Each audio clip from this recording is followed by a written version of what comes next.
Борлуулалтын удирдлага мультимедиа сурах бичгийн 3 дугаар бүлэг борлуулалтанд нөлөөлдөг хүчин зүйлс. Энэхүү хичээлийн өрөөнд бид дараах үндсэн дээдсүүдийг авч хэлсэн. 1-р борлуулалтанд нөлөөлдөг ямар үндсэн хүчин зүйлсүүд байдаг. 2-р борлуулалтанд нөлөөлдөг гадаад орчны шинжтэй хүчин зүйлс. 3-р борлуулалтанд нөлөөлдөг байгууллагын шинжтэй хүчин зүйлс. 4-р борлуулалтын удирдлагын шинжтэй хүчин зүйлс. 5-р борлуулалтын ажилтны хувийн шинжтэй хүчин зүйлсүүдийг авч үзэх юм аа. За ингээд эхнийхэн сэдв рүү оръё. Борлуулалтанд нөлөөлдөг хүчин зүйлс. Байгууллагын борлуулалтанд нөлөөлдөг ямар хүчин зүйлс байдаг вэ гэдгийг бүгдээрээ энэ сэдвээр авч хэлцгээе.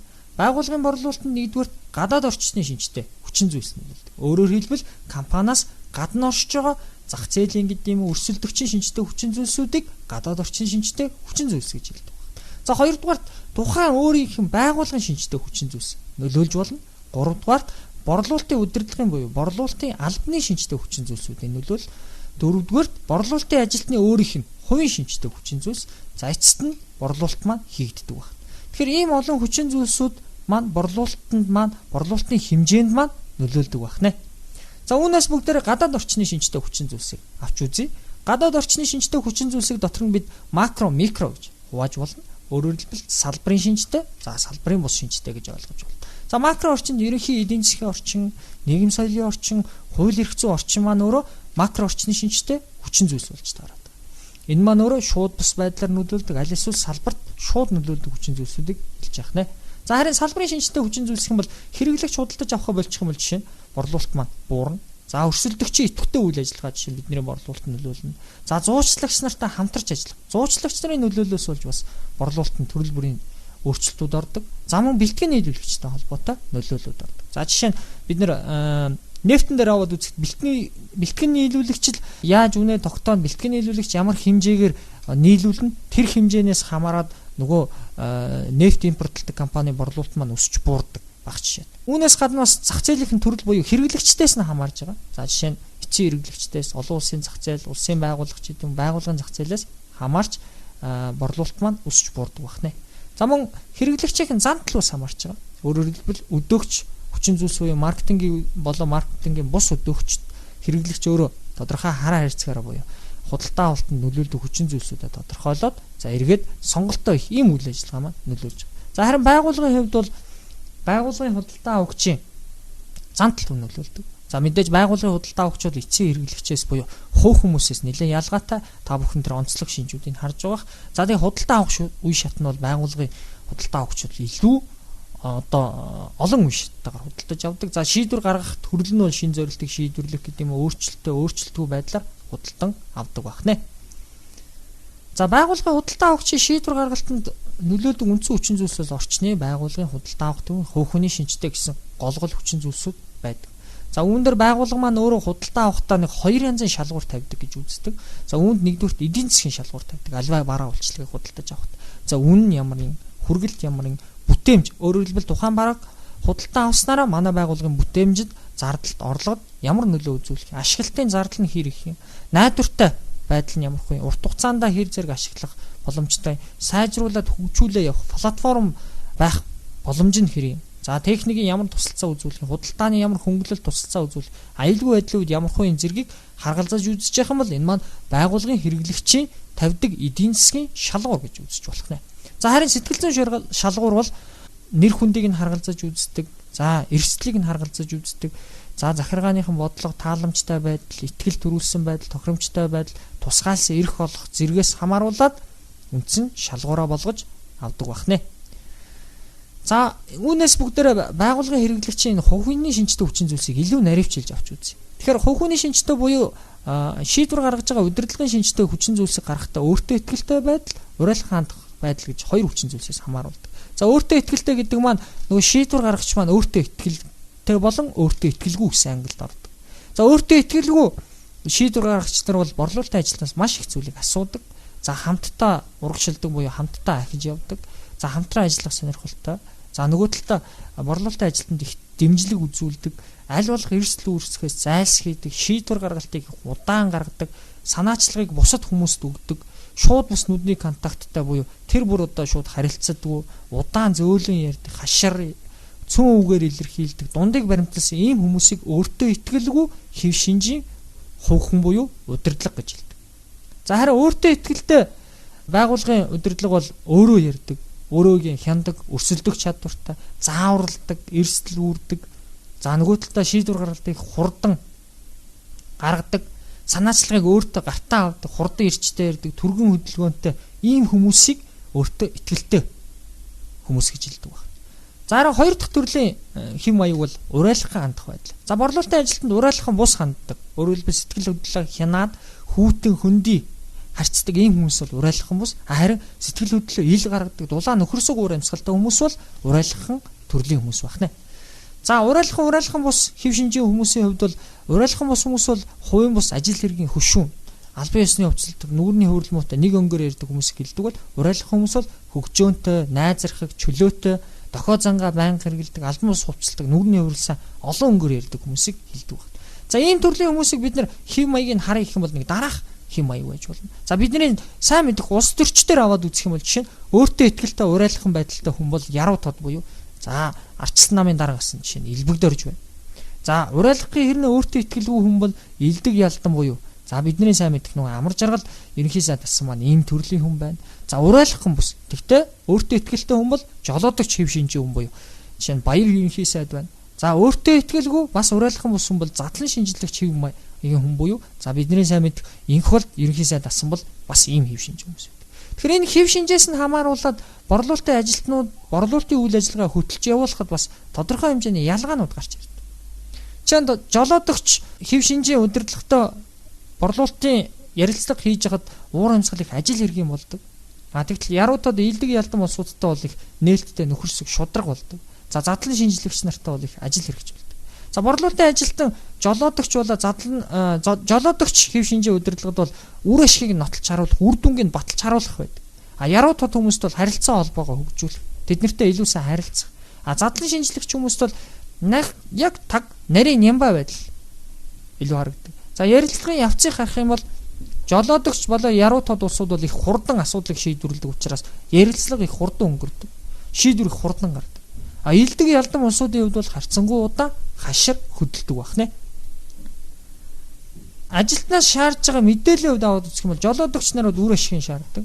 Яруу тод хүмүүс бол борлуулалтын ажилтны талаар юу бодоод байгаа юм бол гэж асуудаг. За илдэг ялдан хүмүүс бол борлуулалтын ажилтны хэр зэрэг итгэлтэй хүн бэ, хэр зэрэг нөхөрсөг хүн бэ гэдгийг хардаг. За задлан шинжлэгч нар бол нөхцөл байдлыг дүгнэж үздэг.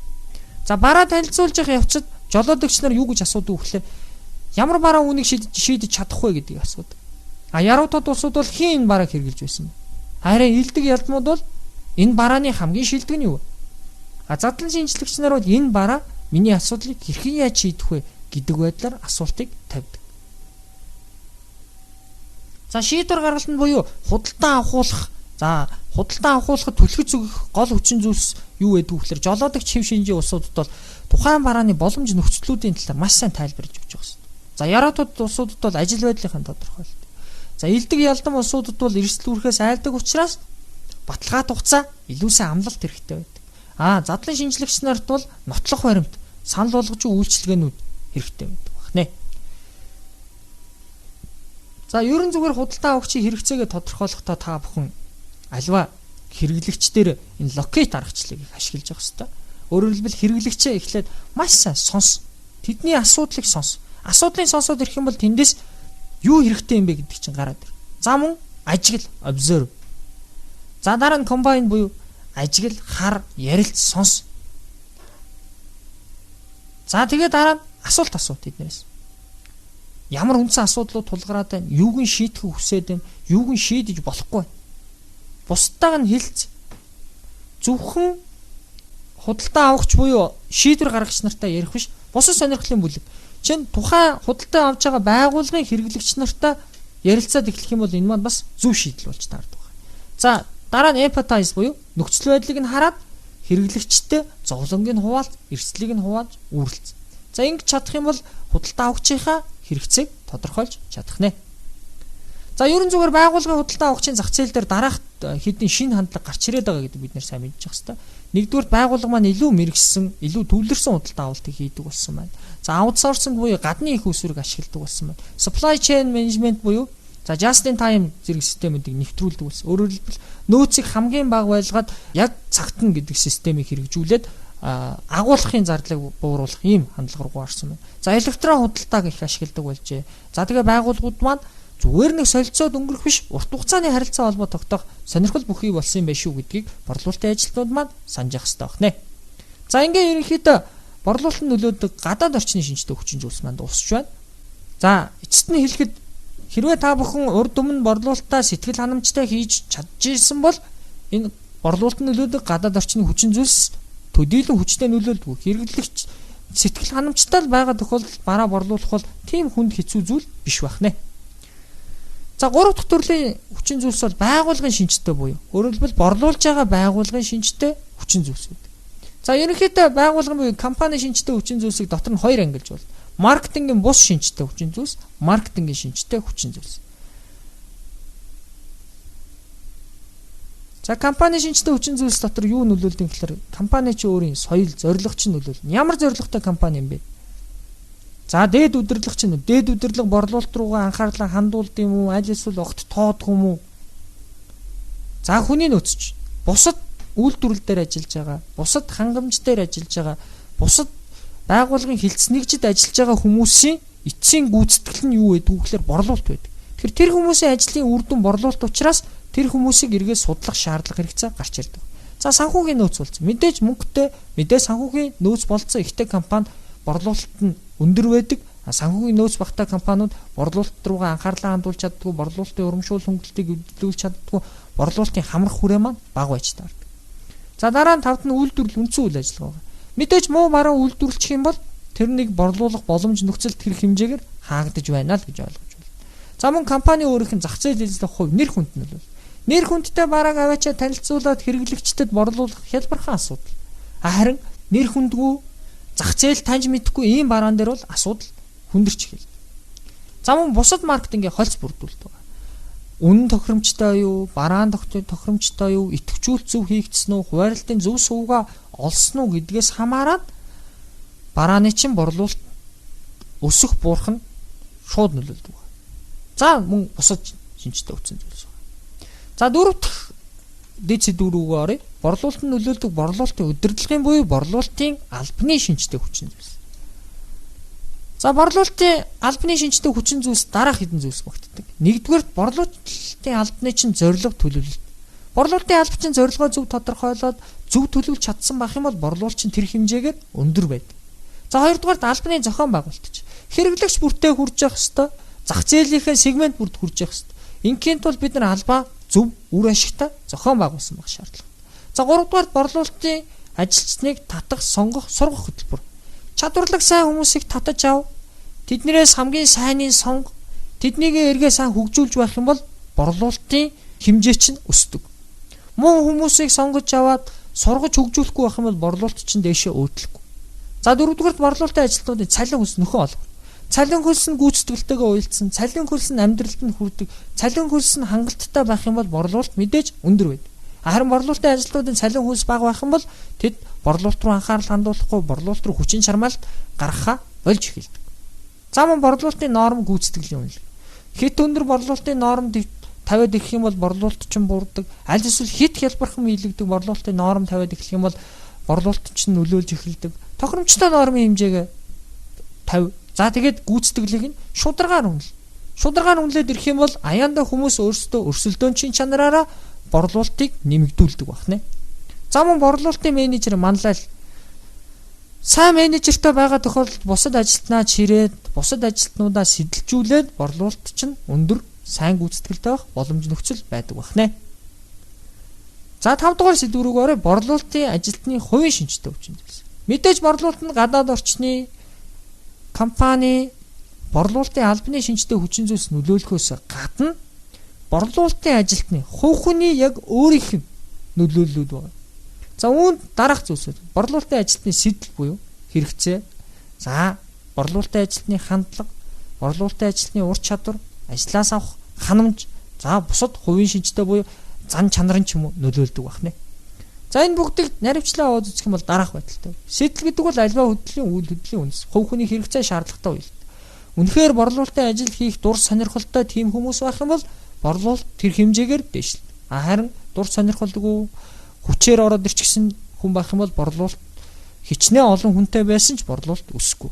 За хандлагын хувьд эерэг хандлагатай, зөв хандлагатай борлуулалтын ажилтнуудтай байх юм бол борлуулалт өндөр байдаг. Сөрөг хандлагатай компани муусан бүтээгдэхүүндээ итгэлгүй хандсан байх юм бол тэр хэмжээгээр борлуулалт буурдаг. За ур чадварын хувьд мэдээж борлуулалтын ур чадвар байгаа, харилцааны ур чадвар байгаа, техникийн ур чадвар байгаа. Тэгэхээр ур чадвар өндөртэй борлуулалтын ажилтнаас өндөр гүйцэтгэл гаргадаг, ур чадвар муутай борлуулалтын ажилтнаас өндөр гүйцэтгэл гаргадаг. За мөн ажлаас авах ханамж. Ажлын ханамжтай байгаа тохиолдолд гүйцэтгэл тэр хэмжээгээр өндөр байдаг. Ажлын ханамжгүй бол гүйцэтгэл тэр хэмжээгээр бага. За мэдээж ажлын ханамж гэдэг нь хамтран ажиллагчнараас, удирдлагынаас, худалдан авагчнараас, компаниас цалин хөлснөөсөө зэрэг ажлын ханамж авдаг байна.